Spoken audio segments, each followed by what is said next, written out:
Ya, selamat pagi bagi kita semua. Ini adalah pertemuan terakhir kita di kelas. Setelah itu kita akan ujian akhir semester. Pada pertemuan yang terakhir ini kita akan membahas soal penginjilan di India, khususnya membahas William Carey yang akan disampaikan oleh kelompok yang terakhir.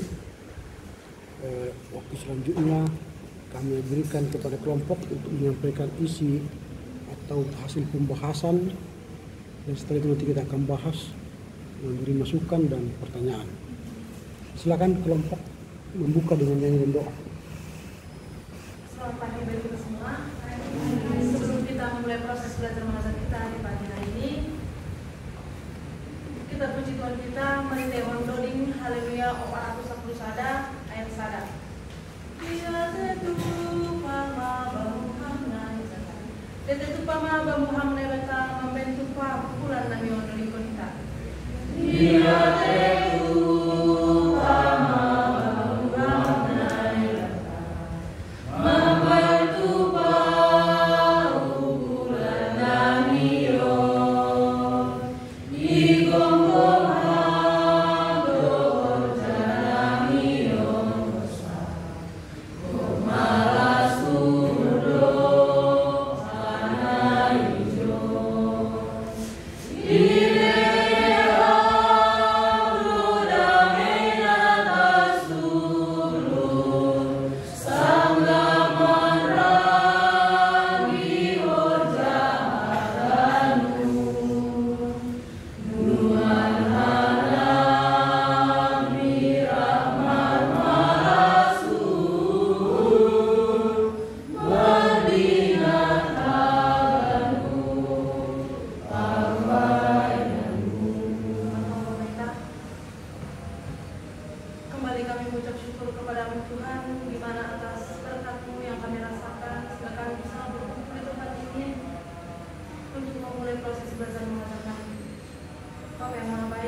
Silakan.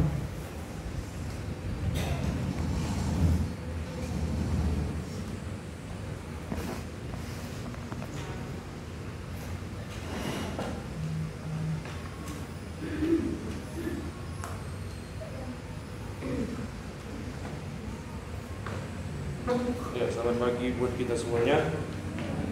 Kami dari kelompok 5 akan membahas judul Sejarah Penginjilan dan Kiprah William Carey di India. Yang pertama, latar belakang masalah. Sejarah sangat penting untuk dibahas ulang, dihayati dan dimaknai keberadaannya, karena hal tersebut membuat sejarah tersebut tidak pudar dan terus diingat. Pada pembahasan materi kali ini, penyaji akan memaparkan dan membahas mengenai sejarah penginjilan dan kiprah William Carey di India. Penyaji akan menjelaskan bagaimana letak geografis India dan sejarah India. Mengenai sejarah penginjilan, singkatnya sejarah besar kekristenan di India dibagi menjadi dua kelompok, yaitu misi gereja Katolik Roma yang dilakukan oleh seorang dari sindikat Yesuit bernama Franciscus Xaverius, dan misi Protestan yang dilakukan oleh seorang dari gereja Baptis. Selain itu, penyaji akan memaparkan siapa William Carey dan apa pemikiran dan karya yang dimiliki William Carey. Siapa, apa, dan bagaimana sejarah dan kiprah William Carey akan kami beri penjelasan dengan terperinci pada sajian ini. Rumusan masalahnya: yang pertama, bagaimana letak geografis India dan sejarah India. Yang kedua, bagaimana sejarah penginjilan di India. Yang ketiga, siapa William Carey. Tujuan kami membahas ini adalah yang pertama, agar mengetahui letak geografis India beserta sejarah India. Yang kedua, agar memahami dan menghayati mengenai sejarah penginjilan di India. Yang ketiga, agar mengenal siapa William Carey, pemikiran, karya, dan kiprahnya. Kita masuk bab kedua, pembahasan. 2.1 letak geografis India serta sejarahnya. Letak geografis India. India terletak sepenuhnya di belahan bumi utara. Daratan India membentang antara garis lintang 8 derajat 4 dan 37 derajat 6 utara garis bujur dan berukuran sekitar 3.214 km dari utara ke selatan antara garis lintang ekstrim dan sekitar 2.933 km dari timur ke barat di antara garis bujur ekstrim. Secara geografi, letak India ditata menjadi 4 wilayah alamiah yang berbeda. Yang pertama, benteng pembunuhan Himalaya yang menjadi batas dengan Nepal, Cina, dan Pakistan di sebelah utara. Yang kedua, daratan Indo-Gangga di tengah. Yang ketiga, daratan tinggi Decca di sebelah selatan dan daerah pantai. Yang keempat, wilayah India Barat langsung berbatasan dengan Pakistan dan Laut Arab. Bangsa India seumpama sebuah sungai besar yang bermuara pada banyak aliran suku Dravidian, Aryan, Yunani, Mongol, Arab, Turki, dan lainnya bermigrasi ke India. Dalam kehidupan masyarakat India, sosial Hindu atau sistem kekeluargaan bersama memainkan peranan yang dominan. Semua saudara laki-laki dan perempuan dan bahkan saudara sepupu bekerja sebagai satu urut sekeluarga. Keluarga bersama itu merupakan kelompok acuan buat setiap soal penting dalam bidang sosial, religius, ataupun ekonomi. Sejarah India akan dilanjutkan saudara Lia. Termasuk dalam poin 2.1.2 yaitu sejarah India. Di anak benua India terdapat berbagai suku, bangsa, bahasa, dan juga negara. Di India ada terdapat hampir 200 bahasa yang berlain-lain. Bahasa Hindustani sekarang menjadi bahasa resmi di India. Di India, keyakinan keagamaan itu merupakan dasar dan pemupuk kebudayaan dan peradaban. India juga dipandang sebagai negeri kelahiran di lapangan agama dunia. Penduduk India sebagian besar bertani. Namun, India tidak dapat memenuhi kebutuhan sendiri akan makanan. Kira-kira 20-30% dari penduduk menderita akibat kekurangan makanan yang timbul. Sebagian besar orang-orang India beragama Hindu. Sejumlah besar penduduk India beragama Hindu. Namun, golongan minoritas beragama Islam cukup besar dan berpengaruh secara politik di wilayah Kekaisaran Mongol. Kekaisaran tersebut mengusir hampir seluruh India. Ada juga golongan-golongan minoritas lain, di antaranya Buddha dan orang Muslim. Umat Kristen di India pada awal abad ke-19 terdiri atas 3 golongan. 3 golongan tersebut diantaranya, pertama, Gereja Katolik Roma hasil penginjilan Portugis berpusat pada Goa dan pantai Marafa. Kedua, orang Kristen India atau Gereja Marat Roma di Kerala, India Selatan. Ketiga, Gereja Protestan di India Selatan, 2 penginjilan di kedua dilaksanakannya di bawah naungan misi Denmark. Kemudian kita masuk dalam poin 2.2.2 sejarah penginjilan di India. 2.2.1 sejarah maksudnya penginjilan di India. Di anak benua India terdapat berbagai suku bangsa, dan juga negara. Jumlah besar penduduk India beragama Hindu, namun golongan minoritas beragama Islam cukup besar dan berpengaruh secara politis di wilayah Kekaisaran Mongol. Hubungan antara kekaisaran dan kolonialisme semakin rumit, berbeda dari raja-raja Portugal, berurusan Inggris atau East India Company atau AIC, sama sekali tidak berhasrat kebebasan Injil. Tujuan satu-satunya adalah memperoleh kekayaan. Maka pendeta-pendeta yang diutus ke India ditugaskan hanya untuk melayani orang Eropa dan pegawai perusahaan. Akan tetapi golongan Kristen evangelikal memberi tekanan pada AIC melalui parlemen di Inggris, sehingga badan ini terpaksa membuka beberapa pelonggaran. Sudah mengambil tampuk pimpinan pemerintahan di India pada tahun 1858. Pemerintahan Inggris bersikap netral dan toleran terhadap semua agama. Seorang yang bernama Cheryl menjadi pelopor gelombang baru misi Protestan di India. Banyak sekali tantangan yang dihadapi India. Dengan segala usaha bersama dengan ketiga pekabar Injil di Serampore, terkenal sebagai Serampore Trio, merupakan langkah awal yang sangat bermakna dalam usaha perkembangan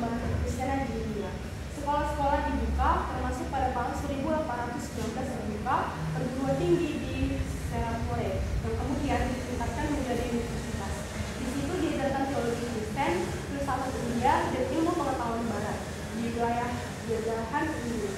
AIC mengangkat pendeta-pendeta Anglikan dengan tugas melayani pegawai-pegawai berkebangsaan Inggris. Tekanan kaum evangelikal di parlemen Inggris menghasilkan perubahan-perubahan dalam anggaran dasar AIC pada tahun 1813 dan 1893. Awalnya penginjilan berkurang lalu dihapuskan. Maka banyak lembaga pengabaran Injil mengutus tenaga ke India. Dalam waktu 10 tahun, Church Missionary Society Anglikan mengutus 26 orang India dan jumlahnya terus bertambah. Pada tahun 1891, ada 339 orang pendeta Protestan di India, kebanyakan bersama dengan keluarga, diutus oleh sebagai misi. Orang Kristen Protestan di India diperkirakan berjumlah lebih dari 90 orang. Kita masuk ke kedua lembaga pelayanan budaya India. Dalam jumlah kapasitas dan kedewasaan sungguh mencegahkan dan terjadi di tengah perlawanan yang keras kepada hal. Pada tahun 1973 terdapat 420 misionaris. Pada tahun 2009 Indian Christian Association atau IMA mewakili lebih dari 235 organisasi dan 40.000 misionaris. Kemajuan yang menggembirakan juga dicapai dalam bidang pelatihan, peningkatan kualitas pelayanan, perencanaan yang strategis dan penempatan tujuan, perintisan teks, riset dan kemitraan dalam lembaga pelayanan yang lain. Di antaranya itu yang pertama, struktur jejaring lembaga Miss India. Nah, struktur ini memainkan peranan kunci dalam meningkatkan kerjasama, menetapkan tujuan dan memfasilitasi persekutuan. IMA merupakan lembaga yang utama, bersama-sama dengan National Prayer and Church Transformation Initiative, Up Network, World Coast, dan lainnya. Yang kedua, suatu peningkatan dalam riset yang efektif. Sejumlah besar lembaga pelayanan meneliti ladang tuayan dan para penuai di India. Database, komit, IMA, dan beberapa anggota asosiasi mengumpulkan data setiap negara bagian, kota, bahasa, suku bangsa, dan bahkan kode pos di India. Belum pernah ada yang menjelaskan sangat lengkap mengenai pekerjaan penginjilan yang belum diselesaikan. Selanjutnya, The ASEAN Theological Association atau India dan Indian Institute of Missiology yang mengakreditasi, memfasilitasi, dan menghubungkan sekolah-sekolah pelatihan misi. Terdapat lebih dari 1.150 sekolah semacam itu. Hampir semuanya dimulai pada tahun 1980. IET mengawali dengan mendirikan 27 sekolah di antaranya. Selanjutnya lembaga-lembaga misi. Agar mereka memiliki kepemimpinan yang taktis, persiapan pelayanan pastoral yang memadai, dan dukungan bagi para pekerja mereka bagi pelayanan yang berbuah dan kesatuan rohani. Lembaga-lembaga misi yang lebih baru ini hampir menyamai lembaga misi yang sudah ada lebih dahulu dalam hal kapasitas dan dampak yang mereka miliki. Selanjutnya, para misionaris India yang melayani di negara lain berjumlah 500 orang. Biaya hidup mereka jauh lebih tinggi daripada di India, dan dukungan dana sulit mereka dapatkan karena India sendiri sedang membutuhkan dana besar. Selanjutnya, lulusan OM. Pengaruh OM dalam menamakan misi untuk bermisi sangat luar biasa. Association of OM Graduates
bila diajukan dalam kaitannya dengan disiplin ilmu tersebut. Beberapa peran khusus yang diisi oleh kaum ekspatriat seperti dalam mendukung pelayanan yang sudah ada di India yang mencoba merintis ke tengah populasi yang sangat sulit dijangkau oleh para pekerja lokal. Dibutuhkan dukungan internasional untuk merangkul berbagai suku bangsa dan wilayah-wilayah mereka serta mendalam Dalam 2023 perkembangan Injil di India. Pada tahun 1974 diperkirakan gereja berjumlah 14 juta dan salah penduduk. India yang berjumlah 550 juta. Di negara inilah terdapat gereja tertua di Asia, yakni Gereja Martoma, yang dengan bangga mengklaim Rasulullah sendiri sebagai pendirinya.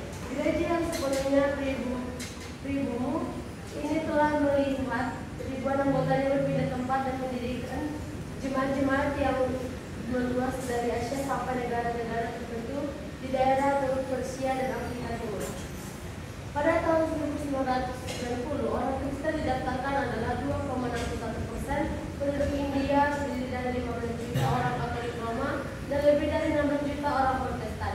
Pemeluk agama Kristen paling besar terdapat di India Selatan, terutama di Kerala, bagian negara yang sangat miskin di mana orang Kristen merupakan sepertiga penduduknya dan hanya sedikit orang kaya beragama Kristen.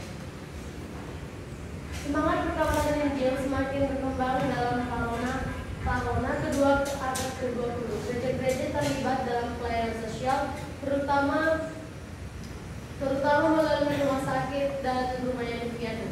Dalam perkembangan Kekristenan ada suatu komunitas Kristen kuno di negara bagian Kerala yang dikenal sebagai Gereja Santo Thomas.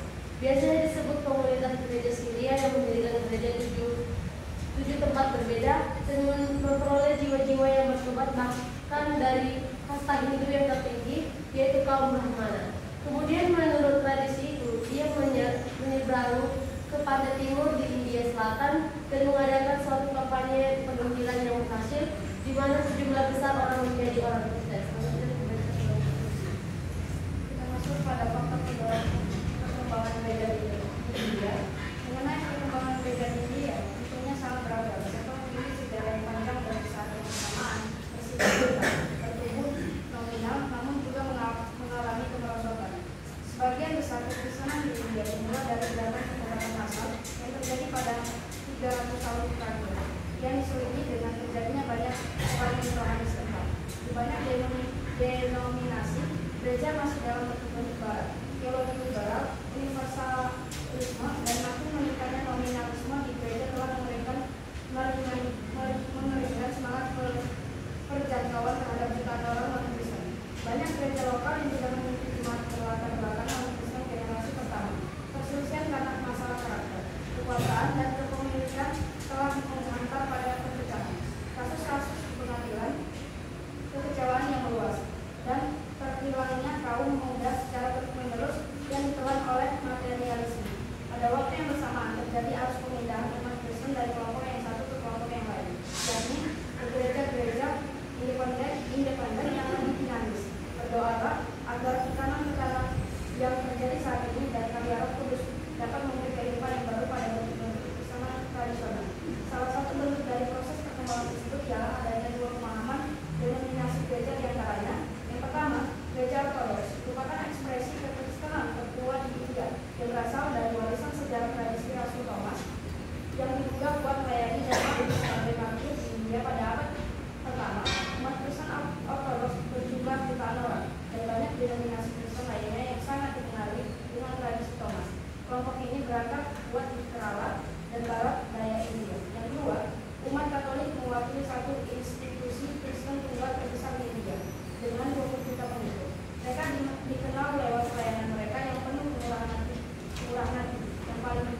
Confederacy, Inggris pada tahun 1761. Orang tuanya adalah anggota gereja Anglikan dan Carey menerima baptisan dalam gereja itu. William Carey merupakan seorang penginjil dari gereja baptisan Inggris yang masyhur. Ia ditahbiskan sebagai pendeta gereja baptis pada tahun 1785 yang melayani jemaat sambil merapat menjadi tukang sepatu dan guru sekolah. Ia ditugaskan untuk melayani kaum buruh kecil di kota Moulton, Inggris. Dan pada periode tahun 1786 sampai 1792, Carey merasa semakin terbeban untuk melaksanakan tugas penginjilan ke India. Lembaga Pekabaran Injil Baptis William Carey sebagai pekabar Injil yang pertama di India. Ia menumpang kapal barang Denmark. Ia berangkat ke India dan tiba di Malta sebagai pusat kegiatan pekabaran Injilnya yang pertama. Ternyata British East India Company atau sebuah korporasi sejenis VOC ternyata tidak bersedia mendukung pengiriman utusan Injil ke India. Akibat datang BEIC, Carey tidak dapat cepat melayani setelah tiba di sana, sehingga Carey bekerja pada sebuah perkebunan nila sambil mempelajari bahasa-bahasa India. Selama 5 tahun ia menerjemahkan perjanjian baru ke dalam bahasa Bengali dan mengunjungi 200 desa di India. Ia baru dapat menerbitkan terjemahan lengkap pada tahun 1809. Kegiatan-kegiatan Carey di India berdasarkan pandangan-pandangan yang prinsip dalam bidang pekabaran Injil. Pertama, pekabaran Injil harus dikerjakan seluas mungkin. Dua, pekabaran Injil harus dilakukan dalam bahasa-bahasa yang dipahami oleh para pendengar. Tiga, penyebaran Alkitab seluas mungkin dalam bahasa setempat.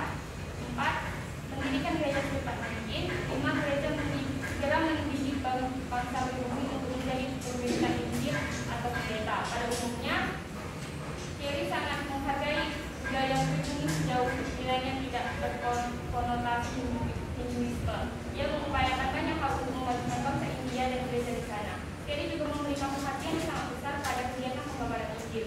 Tahun 1792 diadakan pertemuan pendeta dan menghasil mendirikan lembaga pekabaran Injil yang pertama dalam kalangan reformatorias yang bernama Baptist Missionary Society, lembaga perkabaran Injil Baptis di North America. Carey lah yang menjadi pendorong utama. Carey menawarkan suatu semboyan yang sangat terkenal, mengharapkan perkara-perkara besar dari Allah dan mengusahakan perkara-perkara besar dari Allah. Nanti dibacakan oleh Lembaga Pekabaran Injil Baptis berdiri sebagai pekabaran Injilnya yang pertama ke India. Pada tahun 1801, Carey membuka sebuah sekolah untuk mendidik orang-orang pribumi India agar menjadi pendeta di India. Sekolah tersebut diberi nama Hotel William Clay. Sementara itu, Carey terus menerjemahkan Alkitab lengkap diterbitkan pada tahun 1809. Kegiatan-kegiatan Carey di India didasarkan pada pandangan-pandangan yang dalam pekabaran Injil sebagai berikut. Pertama, pekabaran Injil harus dikerjakan seluas mungkin. Yang kedua, pekabaran Injil harus dilakukan dalam bahasa yang dipahami oleh para pendengarnya. Ketiga, penyebaran Alkitab seluas mungkin dalam bahasa setempat. Yang keempat, mendirikan gereja secepat mungkin. Yang kelima, segera mendidik bangsa pribumi untuk menjadi pemberita Injil. Demikianlah Carey biasanya dipandang sebagai bapak pekabaran Injil modern. 2.4, pandangan kelompok. Kekristenan di India memiliki sejarah yang panjang dan kekristenan merupakan agama yang terbesar ketiga di dunia. Tidak hanya itu, India juga merupakan negara yang memiliki etnis paling beragam di dunia, dan lebih dari 2.500 suku bangsa yang berbeda. Tentunya di dalam hal ini akan berdampak pada sistem kasta, ekonomi, politik, serta religi. Mengenai konsep religi tentunya lebih berdominasi kepada agama Kristen. Dalam hal ini kelompok memiliki perspektif sendiri ialah dengan banyaknya kultur bahkan religi serta pemahaman yang beraneka ragam, namun India tetap berhasil menjadikan bangsa sebagai negara yang populasi negaranya ialah beragama Kristen. Meskipun dalam proses penyebaran Injil tentunya terdapat pembatasan dari sudut pandang politik dan undang-undang negara yang mengintimidasi para pekabar Injil, serta kekerasan untuk terbuka terhadap Injil. Begitu juga yang dilakukan oleh William Carey sang menghargai budaya pribumi sejauh nilainya tidak berkonotasi Hinduisme. Seperti selama 5 tahun ia menerjemahkan perjanjian baru ke dalam bahasa Bengali dan mengunjungi 200 desa di India. Ia mengupayakan banyak hal untuk memajukan bangsa India dan gereja di sana. Oleh karena peranannya yang sangat berpengaruh pada negara India, William Carey dijuluki sebagai Bapak Gereja Misi Modern. Dilanjutkan dengan saudara Gina.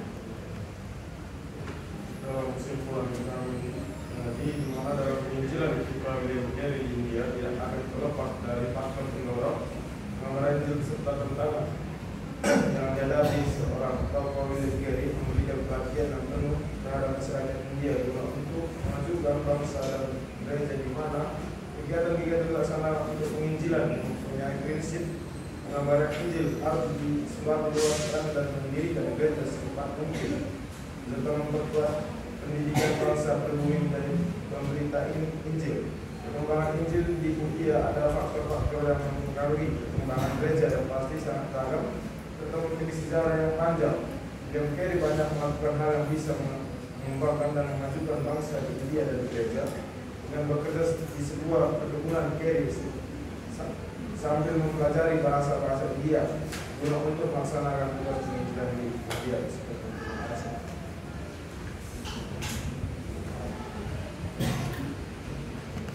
Oke. Silakan siapa yang memberi masukan.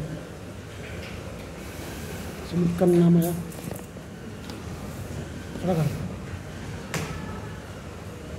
Terima kasih kepada para penyanyi yang telah memaparkan sajiannya dan terima kasih kesempatan yang membuat saya. Nama saya Arthur Ito Sinurat, Pak. Di sini saya ingin menambahi mengenai perintis lembaga pemutusan yang dibawa sendiri oleh lembaga baptis yang menjadi perintisnya yaitu William Carey sendiri. Di sajian penyaji tidak ada dijelaskan tentang perintis lembaga ini. Jadi saya ingin berpendapat untuk memasuki ini.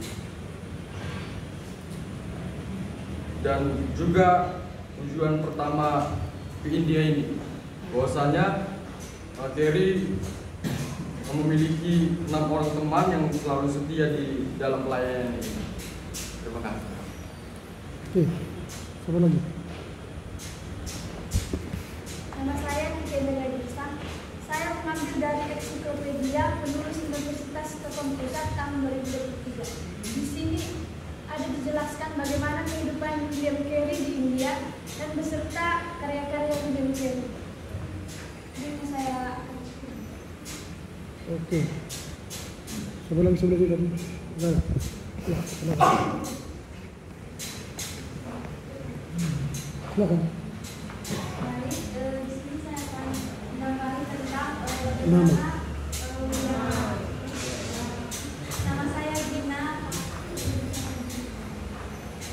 Baik, di sini saya akan menambahi bagaimana perjalanan misi William Carey di India, karena yang teman-teman buat sepertinya kurang lengkap, serta saya juga akan menambahi bagaimana sembilan hubungan spiritual William Carey, serta satu lagi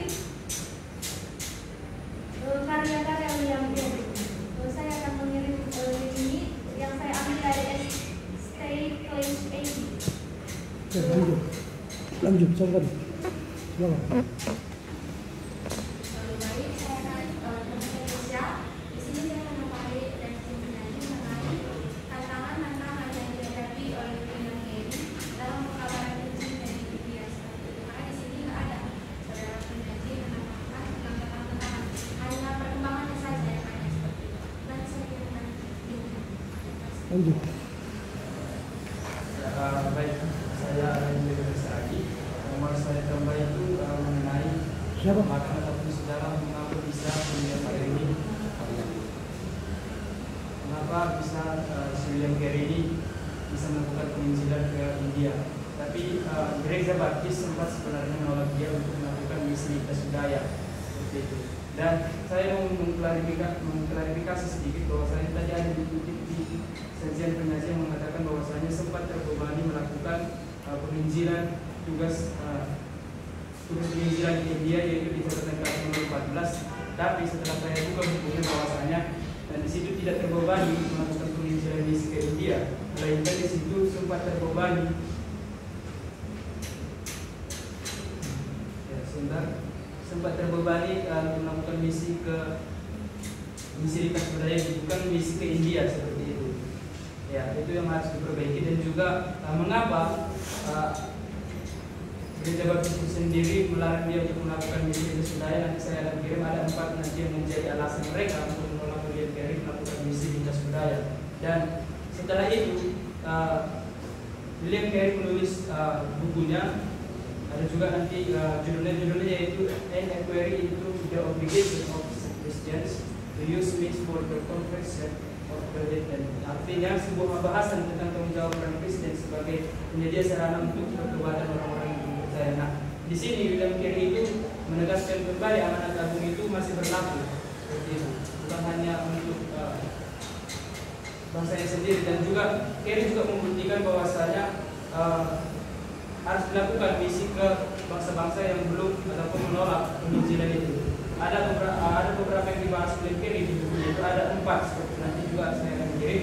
Dan juga 3 minggu kemudian setelah ditulis dia bukunya itu, William Carey juga berkhotbah, yaitu dari Yesaya 54 ayat 2-3, yaitu dengan tema mengharapkan perkara-perkara besar dari Allah, melakukan perkara-perkara itu bagi Allah. Nah, di sini para pendeta-pendeta baptis itu terdorong untuk melakukan penginjilan atas tadi khotbah William Carey yang terdapat dalam Yesaya 54 ayat 2-3. Nah, itulah yang melatar belakangi mengapa Gereja Baptis mau mengutus William Carey untuk melakukan penginjilan lintas budaya terkhusus di India. Terima kasih.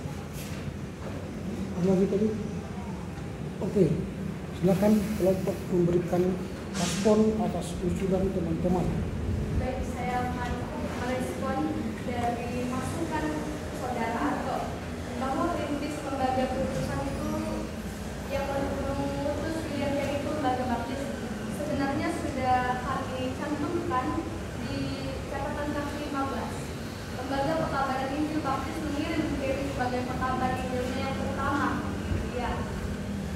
Dan kami akan memasuki masukan dari Arto bahwa teman-teman orang yang setia dalam pelayanan William Carey akan kami masuki, akan kami tambahin sebagai pelengkap di sajian kami. Dan kepada saudara Kiki mengenai kehidupan William Carey di India dan karya-karyanya, mungkin boleh dikirim langsung ke WA group agar kami dapat memperbaiki di sajian selanjutnya. Dan kepada saudari Dina mengenai perjalanan misi William Carey di India, ya latar belakang sebenarnya ada, tapi mungkin terlalu singkat kami buat, maka dari itu kami akan menambahi kepada saudara Ari juga dan Kesia mengenai latar belakang William Carey ke India dan karya-karyanya serta tantangan yang dihadapi William Carey semasa menjalani misi di India. Terima kasih atas masukan dari teman-teman sekalian. Mungkin ada teman-teman yang ingin menambahkan. Baik, saya sedikit menambahkan dari paman dari saudari Dina. Tadi ada 9 hubungan spiritualitas, ya, 9 hubungan spiritualitas William Carey. Itu mungkin tidak ada kami paparkan di sajian kami, mungkin itu akan menjadi perbaikan juga. Kemudian buat karya-karya William Carey, seperti yang dikatakan masukan dari saudari Kiki dan juga Dina. Kemudian tantangan serta tambahan dari saudara Ariando tadi yang cukup membantu kami perbaikan lebih baik lagi.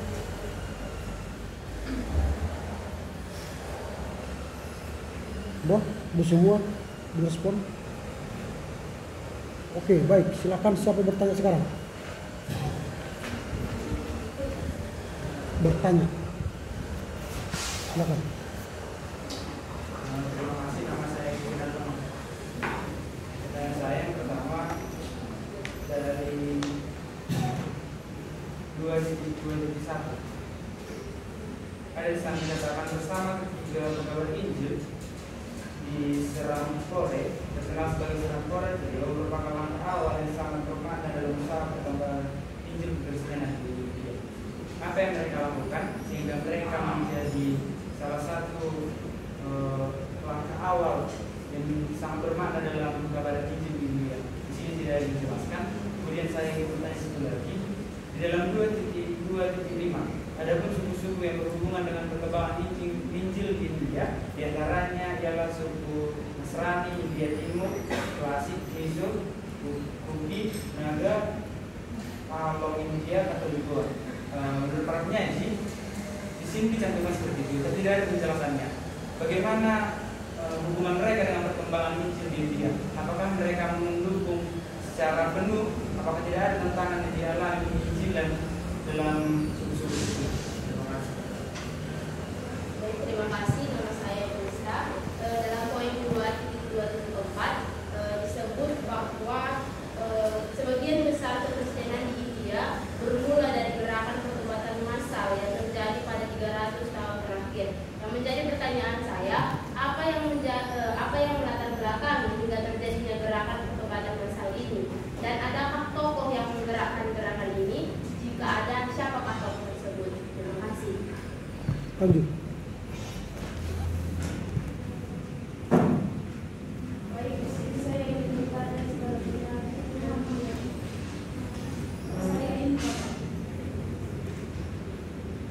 di bagian 2.1.2 ada dikatakan di sini bahwa penduduk India sebagai besar bertani, namun India tidak dapat memenuhi kebutuhan akan makanan sendiri. Yang menjadi pertanyaan saya, kalau sebagian besar penduduk India ini bertani, apa yang menyebabkan masyarakat ini kekurangan makanan? Itu yang pertama. Kemudian yang kedua, bagian 2.2.4 faktor penduduk perkembangan gereja di India. Ada dikatakan di sini bahwa mengenai perkembangan gereja di India itu sangat beragam serta memiliki sejarah yang panjang dan bisa ada persamaan kita bertumbuh nominal namun juga mengalami perubahan total. Nah, yang menjadi saya apa yang menyebabkan perkembangan gereja di India yang mengalami perubahan? Oke, ada lagi? Coba sini, silakan. Nama saya Lili Menunjukkan. Pertanyaan saya, bukti apakah yang mendukung tradisi bahwa Rasul Thomas membawa Injil di dunia? Terima kasih. Oke.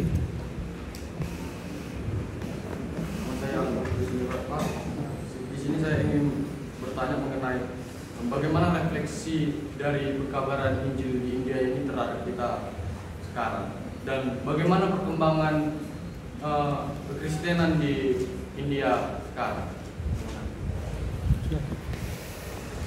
Baik, nama saya Angelina Serani. Di dalam poin 2.2.5 ada beberapa suku yang berhubungan dengan perkabaran Injil di India, tetapi tidak ada penjelasannya. Nah, apa peranan yang dilakukan suku-suku ini sehingga memberikan hubungan yang baik sehingga mengalami perkembangan Injil di India? Tapi saya ingin bertanya kepada penyanyi, apa yang menjadi faktor penghambat perkembangan gereja di India? Tadi namanya siapa? Gereja Timur, Bapak. Oke. Silakan. Sebelum. Saya tidak Hmm? baik, yang ingin saya tanyakan mengenai kegiatan misi yang telah dilakukan oleh William Carey ini, kegiatan mana yang masih berkembang dan berpengaruh dalam penyebaran Injil di India? Kemudian metode apa yang dipakai oleh William ini? Apakah hanya metode melalui lembaga perkabaran Injil saja atau masih ada metode yang lain dilakukannya? Terima kasih. Oke, silakan. Ada lagi? Tidak, silakan kelompok memberi jawaban atas semua pertanyaan teman-teman. Saya akan menjawab pertanyaan dari tim. Apa langkah yang dilakukan oleh 3 pekabari Injil atau Stanford Region? Langkah awal mereka di sejak kami, mereka melakukan perkembangan sekolah-sekolah, membuka sekolah-sekolah, dan mereka meningkatkan sekolah itu menjadi universitas juga. Di situ mereka mengajarkan mengenai filsafat dan ilmu pengetahuan barat, terutama juga teologi Kristen. Dari situlah mereka mengajarkan Injil juga melalui sekolah. Itulah langkah awal mereka untuk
Silakan. Baik, saya akan menjawab pertanyaan dari saudara Ima. Apa yang menjadi penyebab mengenai perkembangan gereja di India tentunya sangat beragam serta memiliki sejarah yang panjang. Apa yang menjadi penyebab dari ini sehingga menjadi sangat beragam atau memiliki sejarah yang panjang? Yang menjadi penyebabnya itu di mana pada tahun 1990 orang Kristen di Jakarta adalah 2,61%, yang di mana penduduk India ini terdiri dari 15 juta orang Katolik Roma dan lebih dari 16 juta orang Protestan, sehingga pemeluk agama Kristen paling besar terdapat di India Selatan. Nah, dari pemeluk agama ini terjadi perkembangan, terutama di Kerala, bagian negara yang sangat miskin, di mana orang Kristen merupakan sepertiga penduduknya dan hanya sedikit orang kaya beragama Kristen. Semangat perkembangan Injil inilah yang menyebabkan berkembang dalam parolas sehingga dalam abad ke-20 gereja-gereja terlibat dalam pelayanan sosial, terutama melalui rumah sakit dan rumah yatim piatu. Nah, dalam perkembangan Kristenan ada suatu komunitas Kristen kuno di negara bagian Kerala yang dikenal sebagai Gereja Santo Thomas. Biasanya ini disebut sebagai komunitas Kristen Syria.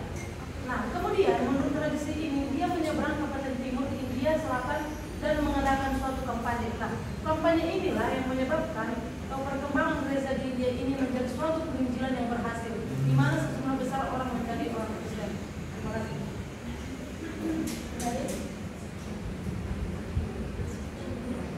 Baik, saya ingin menjawab pertanyaan dari saudara Glenn. Yang menjadi penghambat dalam perkabaran Injil di India yaitu adanya sistem kasta, yang dimana ada dua pokok persoalan bagi misi Kristen baik di Katolik maupun Protestan. Yang pertama yaitu para utusan Injil ingin menyesuaikan diri sejauh mungkin dengan sumber daya India, tetapi dengan menghindari bahaya sinkretisme.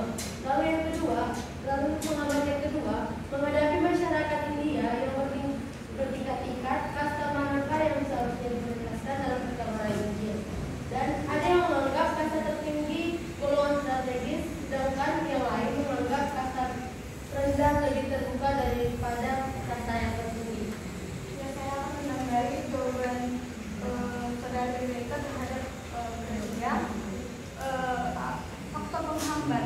Nah, di catatan kaki 17 kami juga ada sedikit menambahi mengenai faktor penghambat yang dialami oleh William Carey mengenai penyebaran Injil ke India.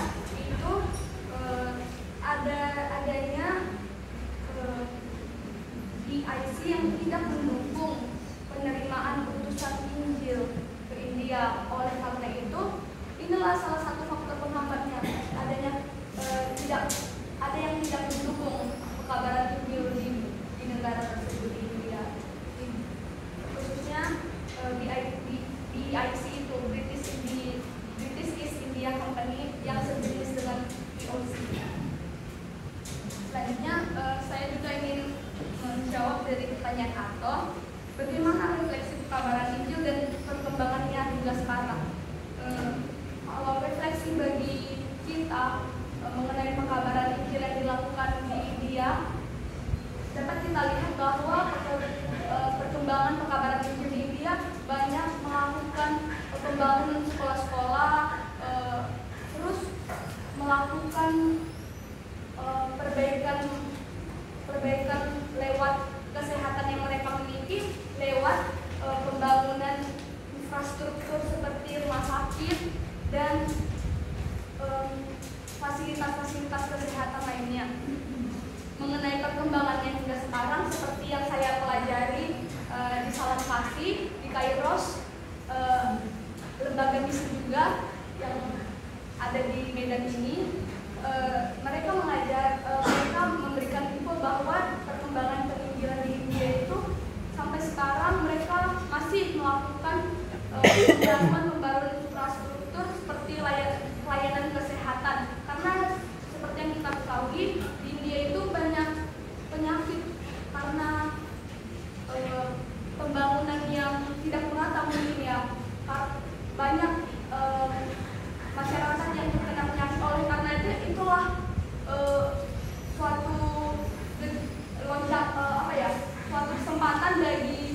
para misionaris untuk mengutus pekabar Injil membantu mereka. Lewat pertolongan tersebutlah mereka bisa merasakan bagaimana kuasa Injil bekerja di India tersebut. Oleh karena itu, bisalah Injil itu berkembang di India sampai sekarang. Karena itulah refleksi yang bisa kita lakukan juga. Mungkin jika teman-teman sekalian mungkin ada yang ingin menjadi misionaris atau pengutusnya, kita bisa membangun misalnya sekolah-sekolah di pedesaan dengan memberitakan Injil juga seperti yang dilakukan oleh tiga sekampung tadi mendirikan sekolah dan mengajarkan teologi Kristen di dalamnya. Mungkin kita juga bisa seperti itu kalau kita merefleksikan perkabaran Injil ini di kehidupan kita sebagai teolog muda. Terima kasih. Saya akan menjawab pertanyaan kedua, apa yang membuat perkembangan dari India Jadi perselisihan karena masalah karakter, kekuasaan dan pemilikan telah mengantar pada perpisahan, kasus-kasus dipanggilan, kekecewaan yang meluas, dan terhilangnya kaum muda secara terus-menerus yang dimunculkan oleh materialisme pada waktu yang bersama terjadi arus perpindahan umat Kristen dari kelompok yang satu kelompok yang lain, yakni ke gereja-gereja independen yang lebih dinamis. Baik, saya akan menambahi jawaban dari saudara Bella mengenai pertanyaan dari saudara Arto mengenai bagaimana refleksi mengenai pekabaran Injil di India di zaman sekarang. Kami kita bawa ke zaman sekarang dan sebelumnya mungkin teman-teman semua juga sudah mengetahui bahwa India itu merupakan awalnya penganut agama Hindu, dan juga kita pahami bahwa agama Hindu itu merupakan agama yang mencapai 79,8% dari populasinya di seluruh dunia. Dan ketika kita refleksikan bahwa di tengah-tengah kaum mayoritas agama Hindu di dunia tadi, mereka sudah istilahnya sudah mulai banyak, bahkan sampai sekarang juga sudah mulai beberapa dari persenan itu juga sudah menganut agama Kristen. Jadi istilahnya yang bisa kita refleksikan bahwa di tengah-tengah kaum mayoritas ataupun minoritasnya agama Kristen, mereka tetap bisa istilahnya bertahan ataupun bahkan mempertahankan agama Kristen di tengah-tengah tantangan-tantangan yang dihadapi. Dan kemudian saya juga akan sedikit menyinggung pertanyaan dari saudara Inka mengenai dalam poin 2.172, yaitu penduduk India sebagian besar petani. Apa yang menyebabkan orang India itu kekurangan pangan? Sebenarnya itu dilatar belakangi oleh kaum East India Company atau AIC yang seluruhnya bermotif ekonomi, yang sama sekali tidak menginginkan untuk adanya penyebaran Injil pada masa itu, sehingga kaum misionaris pun hanya diberikan tugas untuk melayani orang-orang Eropa pada masa itu. Oleh karena itu, yang menghambat sistem perekonomian ataupun motif ekonomi di India pada masa itu. Baik, saya akan menjawab dari pertanyaan yang pertama. Metode apa yang dilakukan oleh William Carey? Metode yang dilakukan William Carey adalah perkabaran Injil, apa yang disebut dengan Scampor Rio, dengan melakukan mendirikan perguruan pelayanan Injil. Dan untuk metode lainnya akan lebih jelas, kami akan tambahkan dalam pembacaan kajian. Oke, baik, saya akan menjawab dan menambahi pertanyaan dari saudara Arthur. Saya akan menjelaskan refleksi kehidupan dan juga secara teologis. Refleksi teologis kehidupan yang dapat kita ambil di dalam sajian tersebut mengenai bagaimana usaha yang dilakukan oleh perkabaran Injil di India dalam mengabarkan Injil, dan bagaimana munculnya teologi Dalit yang menyerukan pembebasan terhadap sebuah penindasan. Sistem kasta yang di dalam sajian tersebut adalah merupakan cara mengkelompokkan masyarakat India menjadi sebuah kesulitan yang mendasar yang dialami oleh perkabaran Injil, termasuk William Carey. Hal ini juga kita jumpai pada kehidupan dewasa ini, bagaimana stratifikasi menjadi penghalang dalam memberitakan Injil akibat pengelompokan masyarakat atau kasta. Munculnya teologi dalit yang menyerukan pembebasan atas penindasan. Injil hampir tidak tersentuh oleh masyarakat bawah karena mereka tidak dianggap. Di dalam Alkitab Markus 2 ayat 17, Yesus berkata di dalam Alkitab tersebut, bukan orang sehat yang memerlukan tabib, tetapi orang sakit. Aku bukan datang bukan untuk memanggil orang benar, melainkan orang berdosa. Jadi kita sebagai seorang calon pergabaran Injil, kita harus bisa berada di posisi netral dalam hal mengabarkan Injil. Kita harus juga mengabarkan Injil kepada semua kalangan masyarakat tanpa terkecuali dan membedakan kasta, baik sakit maupun sehat, baik yang berdosa maupun yang benar, karena Yesus pun melakukannya yang terakhir. Terima kasih. Baik, saya akan menjawab pertanyaan dari WNI. Kemudian pertanyaannya, siapa saja yang mendukung tradisi demokrasi Thomas membawa Injil ke India? Yang pertama itu adalah jasa sampel Thomas yang dibawa dari India ke Edessa, yang dimana pendukung bahwa pandangan sampel Thomas ini berrelanisasi di India. Yang kedua yaitu tradisi gereja timur serta tradisi Malutara, juga dengan buat berkata bahwa sampel Thomas menginjili dan mengonversikan orang-orang India. Terima kasih. Saya menjawab dari mana bisa latar belakang mengenai perkembangan masal dan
Udah semua pertanyaan gue jawab.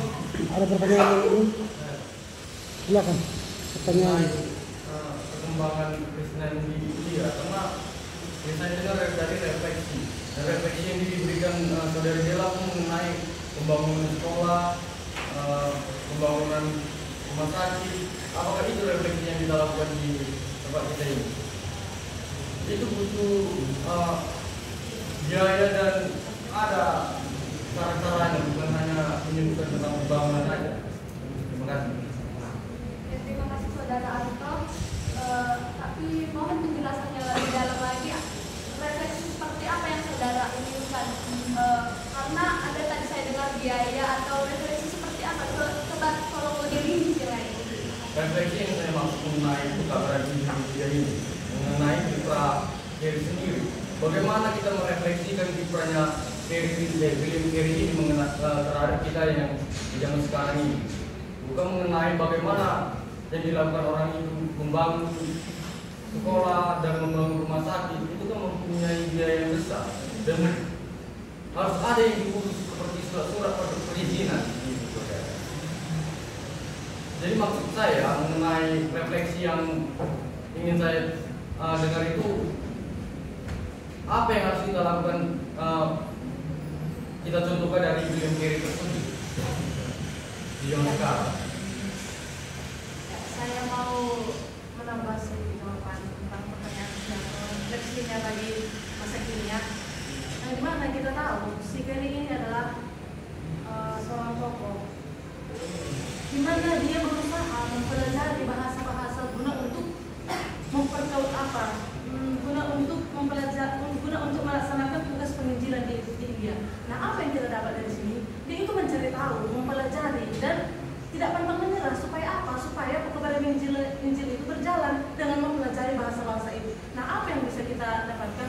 Kita sebagai para teolog harusnya kita juga mempelajari lebih dalam apa yang tidak kita tahu menjadi tahu guna untuk mengembangkan jemaat gitu. Terima kasih.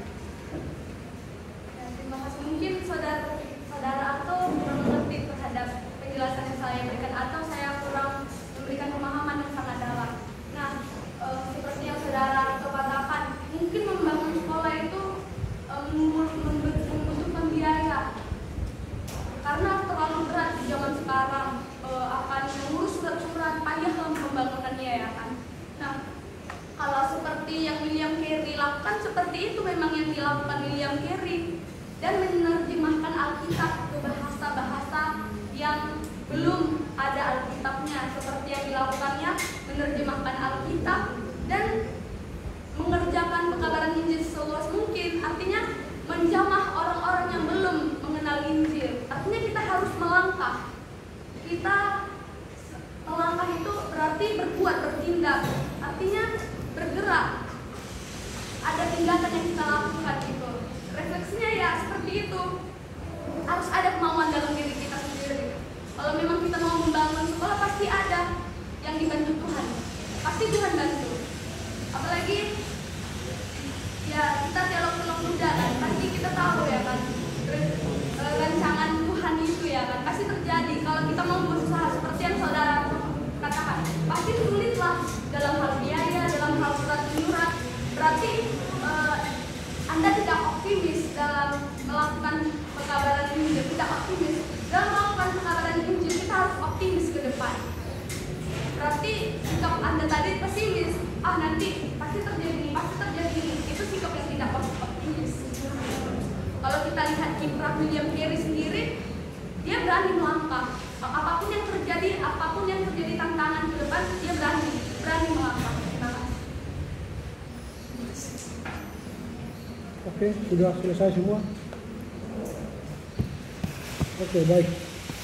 Saya tidak akan buka lagi diskusi kita karena ini yang terakhir, banyak hal yang akan saya sampaikan kepada kita ya. Saya sebenarnya masih tetap kecewa terhadap hasil kerja kelompok yang terakhir ini karena saya pikir dengan sudah beberapa kali kita membahas paper makalah teman-teman, saya harap paper inilah yang harus sempurna ya, tanpa kesalahan. Karena sudah berkali-kali saya sampaikan kritikan-kritikan, masukan-masukan, catatan-catatan, baik secara langsung dan secara tulisan di paper teman-teman. Harapan saya kelompok itu sudah baca, mendengar, memahami, melakukan, sehingga paper inilah yang paling sempurna. Ternyata saya kecewa. Karena apa? Masih kata pengantar itu masih digunakan font 14. Padahal sudah saya katakan setiap judul, entah apapun itu judul, font 18. Tapi semua ini tidak bab 1, bab 2, bab 3 sampai akhir font 14. Masih di awal kita sudah langsung kecewa. Daftar isi pun seperti itu. Lalu belum lagi isi, nanti saya akan bicara isi. Saya sudah katakan berkali-kali, jangan gunakan Wikipedia, Blogspot, WordPress dalam penulisan karya ilmiah. Digunakan di sini. Jadi ya apa namanya? Ya nggak tahu saya apakah tuli kalian semua atau dungu atau bodoh tingkat dewa. Memang bebel, nggak tahu saya. Lalu saya sudah katakan menulis nama penerbit harus lengkap. Semua lihatlah. Itu ditulis dengan Gunung Mulia. Gunung Mulia. Gunung Mulia. Siapa itu Gunung Mulia? Nggak ada percetakan Gunung Mulia. Yang ada percetakan BPK Gunung Mulia. Bukan Gunung Mulia. Lalu sudah saya katakan menulis tahun jangan lagi tulis kata tahun. Berkali-kali itu dan dicoret di tempat yang lain sudah saya coret-coret itu. Mungkin kalian juga nggak baca catatan saya di kelompok lain, sehingga kuping kalian tuli gitu. Banyak sekali nih.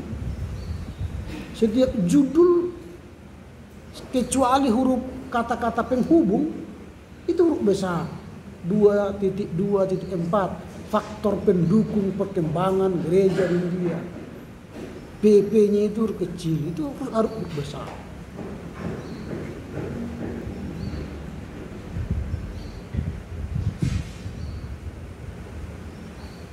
Ya, kalaupun ini sumber dari internet, saya sudah katakan cara mengutip dari internet pun nggak benar. Harus melakukan mengutip dari internet dengan cara yang baik dan benar. Tapi kelompok pun tidak mengerjakan. Menulis nama buku itu huruf miring. Ini mulai catatan 15, 16, 17, 20 itu tidak huruf miring, langsung dia huruf tegak.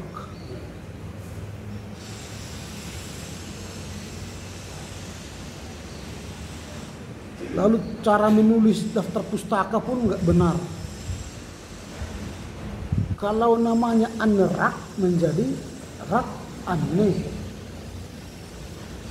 Kalau FD Willem menjadi Willem FD. Kalau dua nama penulisnya bagaimana? Christian de Jong dan Jans Aritonang. Yang dibalikkan itu de Jong C. Itu. Ini semua bersalahan. Itu catatan teknis masuk kepada isi. Rumusan masalah pertanyaan pertama bagaimana letak geografis India dan sejarah India? Kita bukan belajar mata kuliah sejarah dunia, tapi sejarah gereja Asia, itu mata kuliah kita. Sejarah gereja. Payung besarnya sejarah gereja Asia itulah mata kuliah kita, bukan sejarah dunia. Kalau mata kuliah sejarah gereja Asia, lalu saya persempit lagi sejarah gereja di India dan kiprah William Carey, pertanyaannya sebenarnya bagaimana sejarah masuknya Injil ke India? Kan itu kan. Itu yang pertama, yang kedua itu menjadi pertama.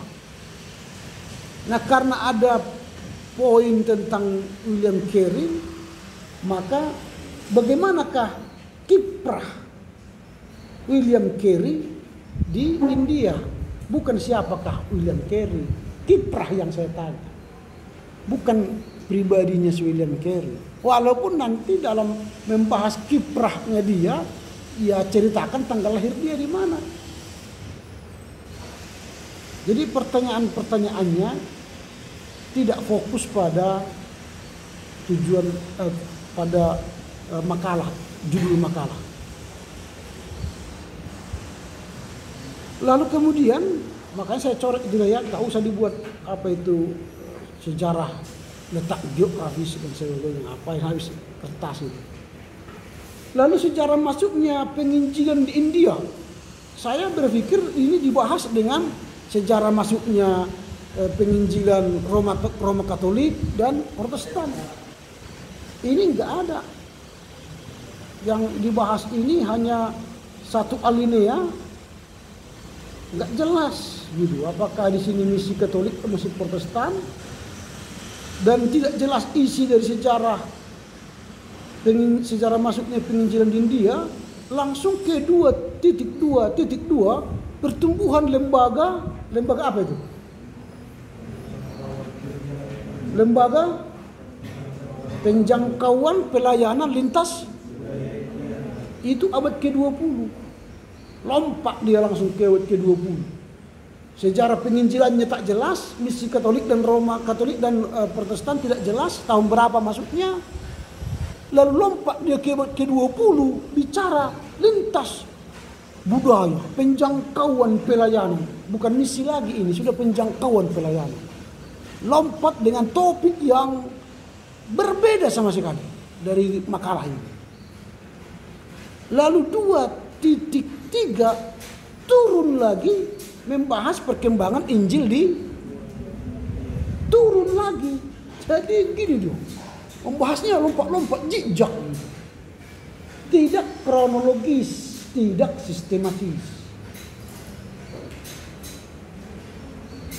Jadi kelompok ini tidak berpikir sistematis. Mungkin dibagi-bagi lagi nih, di kapling-kapling.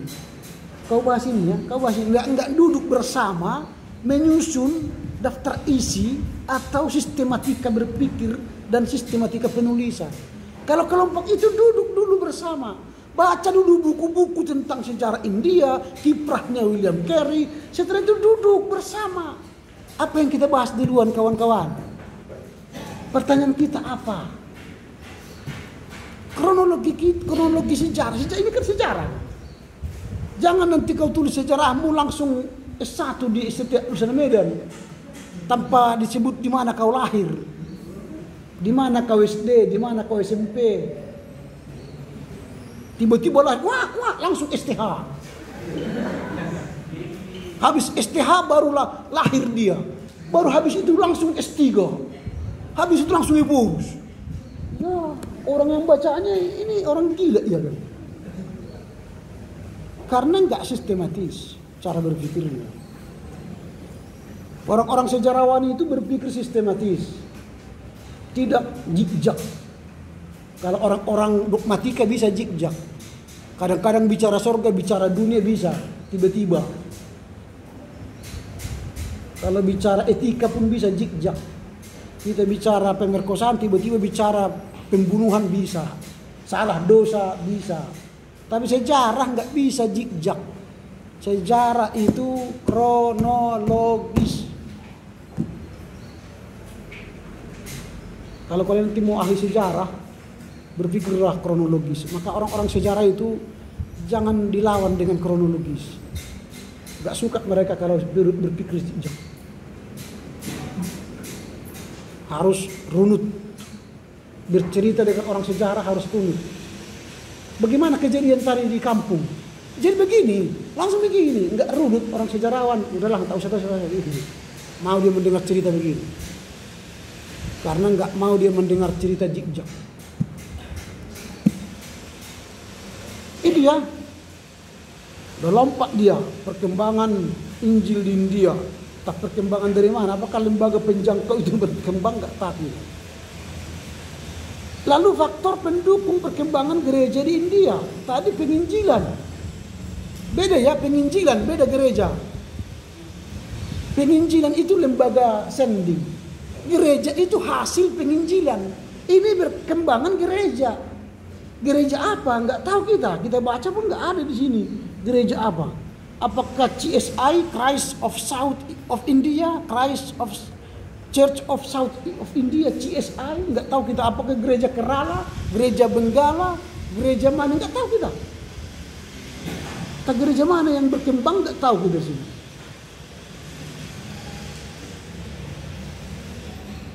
Yang ada hanya gereja Ortodoks dan gereja Katolik. Protestan enggak ada. Sementara yang dibahas ialah Protestan. William Carey kan Protestan kan. Bukan Katolik. Seharusnya dijelaskan William Carey ini adalah seorang misionaris Protestan yang berasal dari Inggris, dari lembaga bla bla bla bla. Itu cara berpikirnya, enak membacanya. Lalu dibahaslah William Carey. Oke, kita bahas William Carey. Lalu kita cari-cari bagaimana kiprah William Carey di India. Enggak ada, karena enggak dibahas. Karena yang dibahas ialah hanya William Carey. Padahal kita tidak bertanya William Carey. Yang kita tanya ialah kiprah William Carey. Apa yang dikerjakan William Carey di sana? Apa tantangan William Carey di sana? Apa faktor-faktor yang membuat William Carey sukses di India? Nggak tampak di sini. Lalu yang paling aneh langsung pandangan kelompok. Saya pikir di sinilah kelompok membahas bagaimana William Carey berkarya, apa tantangannya, apa rintangannya, apa faktor-faktor pendukungnya. Ternyata coba baca dulu baris 1, 2, 3, 4. Apa yang mereka bahas di situ? Baris 4 itu. Ini kan pandangan kelompok ya. Kekristenan di India bla bla bla bla. Mengenai konsep religi tentunya lebih berdenominasi kepada agama Kristen. Padahal topik tadi apa? Sejarah penginjilan dan kiprah William Carey di India. Jadi yang mereka bahas ialah konsep religi yang berdenominasi kepada agama Kristen. Dibahas William Carey, yang mereka bahas di sini konsep religi. Aneh ini kelompok ini. Diskusi mereka ini nggak tahu saya bagaimana diskusi ini. Mungkin mereka sambil diskusi pakai Walkman semua, sehingga ngomong sambil ngomong nggak tahu. Karena dia dengar musik, bukan dengar temannya ngomong. Lari dia. Saya makanya heran-heran membaca ini. Gimana caranya membaca ini? Nggak tahu saya. Lalu penutup. Itu lagi paling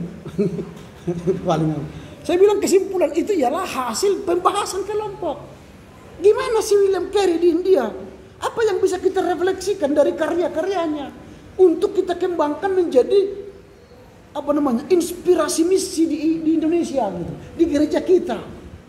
Tapi cobalah kalimat pertama dalam penginjilan kiprah William Carey di India tidak terlepas dari faktor pendukung pengabaran Injil beserta tantangan yang dihadapi.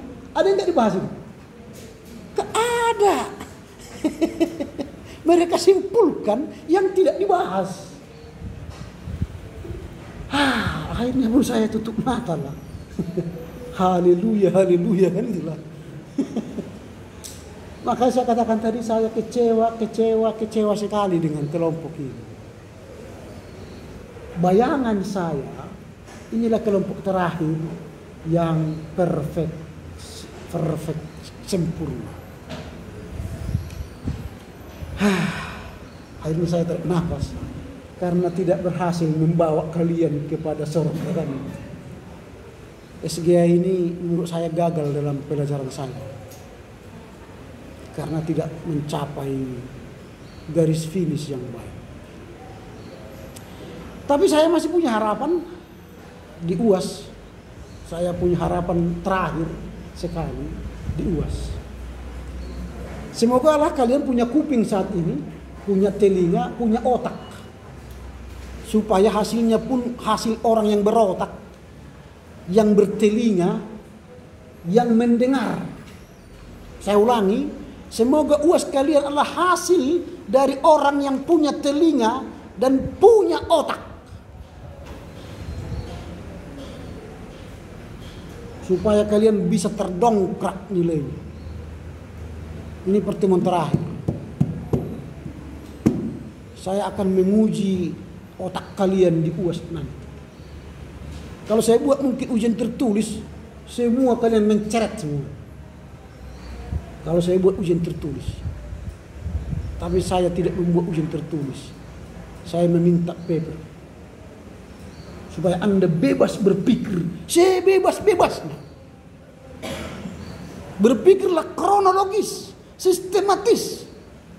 Kerjakan sesuai aturan karya ilmiah. Kalau saya baca nanti di halaman pertama Anda gagal, masih halaman pertama tidak punya daftar isi otomatis, sorry to say, saya tidak akan milih. Saya malas membaca karya yang tidak punya daftar isi otomatis. Karena saya harus men-scroll gini-gini, membaca scroll gini-gini. malas bacanya. Coba kalian harus baca semua punya kalian dengan manual cara kerjanya, sakit kepala. Makanya saya nilai aja gitu. Saya lihat judulnya, daftar isinya, nggak bagus, udah nggak saya baca. Malas baca. Tapi kalau daftar isi bagus, otomatis saya klik, saya lihat semua, cuk, berpikirnya bagus, sistematis, wow, itu akan nilai bagus. Tapi kalau cara menulismu, cara menata hurufmu, kadang Times Roman, kadang Calibri, kadang Sains, Sanskrit, kadang macam-macam. Sorry to say, saya tidak baca. Ini kalian sudah semester 4. Semoga kita tidak temu semester 5. Semoga ya, karena saya malas untuk mengajari orang yang tidak mau diajar. Semoga lah. Tapi kalau kita ketemu lagi, jumpa seperti orang kalian lagi,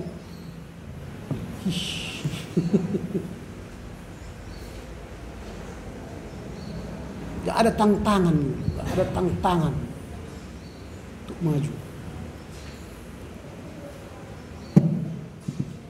Oke lah. Saya harus tarik napas panjang-panjang ya.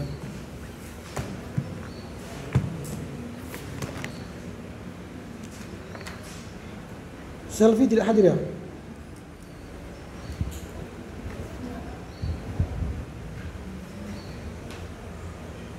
Lalu kalian harus periksa absen kalian. Pastikan saudara bisa UAS. Kalau di kelas ini tampaknya rajin semua, tapi tidak rajin mendengar. Hanya rajin datang, tapi tidak rajin mendengar dan tidak rajin memperhatikan. Kalau rajinnya datang sih baguslah, dipujilah kalian. Tapi rajin memahami, mengerti, di bawah harapan.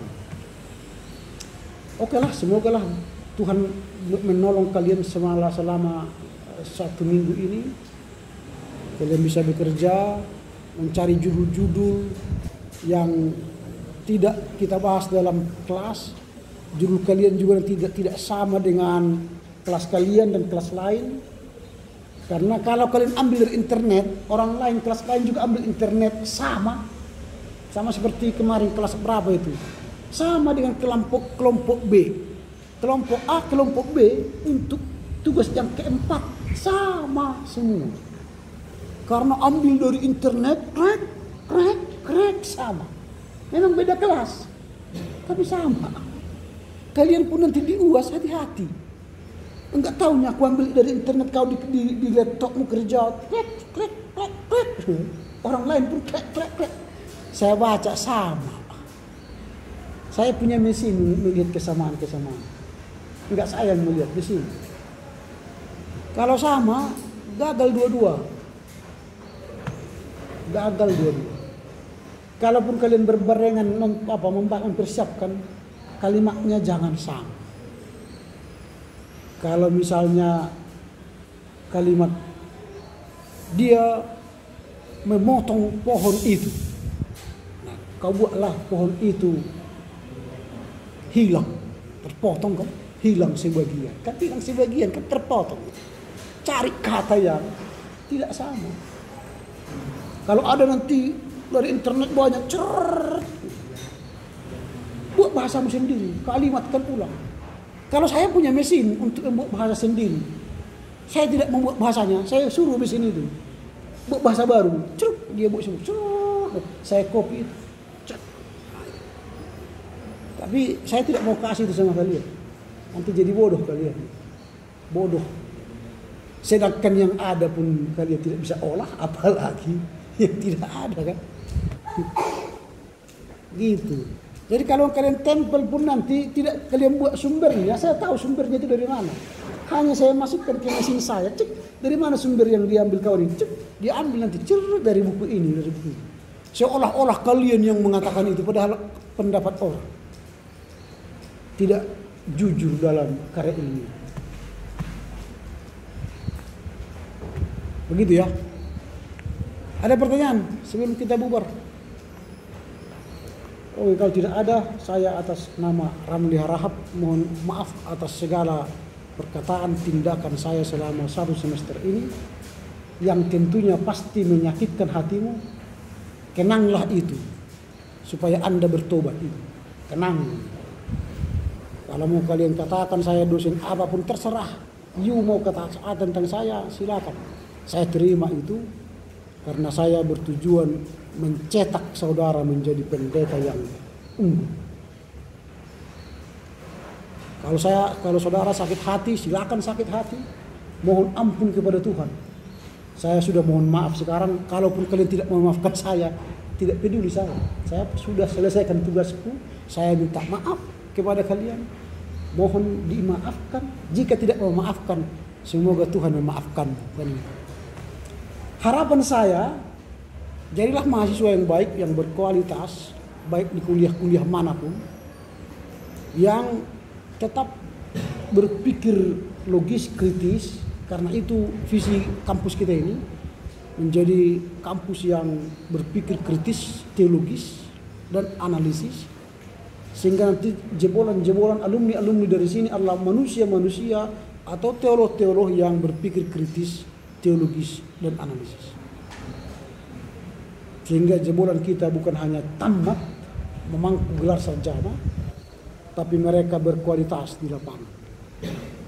Menjadi pendeta yang takut akan Tuhan, pendeta yang berilmu, beriman, dan berdedikasi.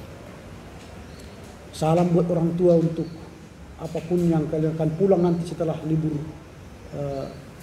libur semester. Kalian mungkin sudah CP ya. Kita ketemu hari Sabtu untuk CP1 kan? Kita ketemu Sabtu, kita akan membahas di sana persiapan untuk CP.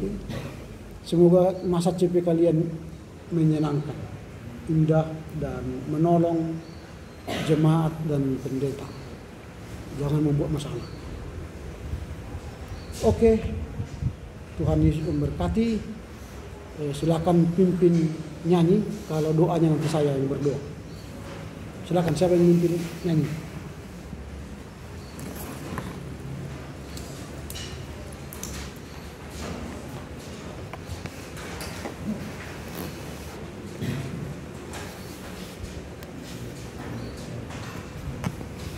Teman-teman, kita menyanyi dari buku Inde nomor 766 pada nauli. Pada nauli hoda mulu pahon 1, 2, 3.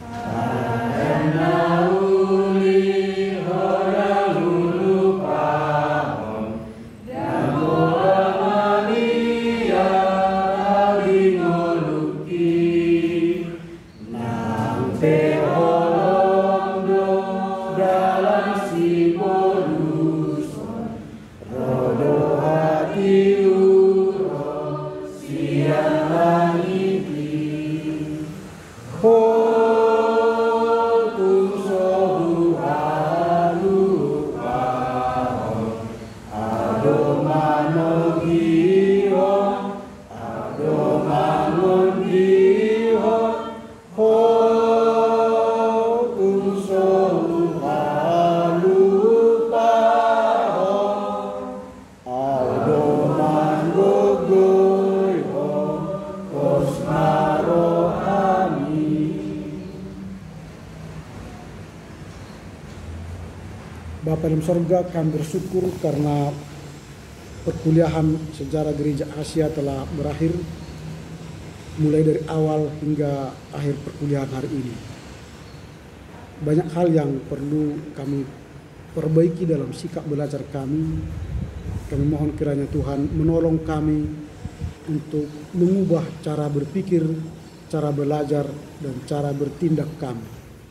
Sehingga kami kelak menjadi hamba-Mu yang unggul, yang mampu menjadi representasi Tuhan di tengah jemaat, membawa kabar baik, membawa kesukaan. Sejarah gereja Asia ini telah berakhir. Kami yakin apapun yang kami pelajari boleh kami tindak lanjut Sehingga saatnya ketika kami perlu membincangkan sejarah gereja Asia, kami telah expert, paham dan mengerti, menjelaskannya bagi diri kami, bagi orang, bagi jemaat Tuhan. Kami akan bersiap untuk menyelesaikan studi ini dengan ujian akhir semester yang akan kami laksanakan minggu depan. Kiranya Tuhan menolong mahasiswa untuk berpikir kronologis sistematis, mengikuti aturan penulisan karya ilmiah, sehingga mereka benar-benar melakukan dengan hati yang tulus. Berkatilah keluarga mereka, orang tua, sanak saudara yang mendukung mereka dalam proses studi ini, yang memberikan dukungan moral dan material, sehingga studi boleh berjalan dengan baik di kampus ini. Berilah berkat-Mu bagi orang tua mereka atau setiap siapapun yang membiayai studi mereka, sehingga mereka dapat memberikan lanjutan studi ini pada semester-semester yang akan datang. Terima kasih Bapa, dalam masa-masa mengikuti CP yang pertama, Tuhan berkatilah mereka, sehingga boleh menjalankan masa CP dengan baik. Jika ada dosa, kesalahan yang menyakiti hati kami sesama, Tuhan ampuni kami, dan kami saling mengampuni. Dan jika ada menyakitkan atau membuat hati Tuhan kesal, kami mohon ampun di hadapan-Mu, sehingga kami Engkau baharui hari demi hari untuk boleh belajar menyayangi sesama dan menyenangkan hati Tuhan. Terima kasih Bapa, inilah doa kami, karena Tuhan mendengar mengabulkan di dalam nama Yesus. Amin. Anugerah Tuhan kita Yesus Kristus, kasih Allah Bapa dan persekutuan Roh Kudus memberkati saudara sekalian. Amin. Oke, kita foto bersama terakhir untuk kenangan ya.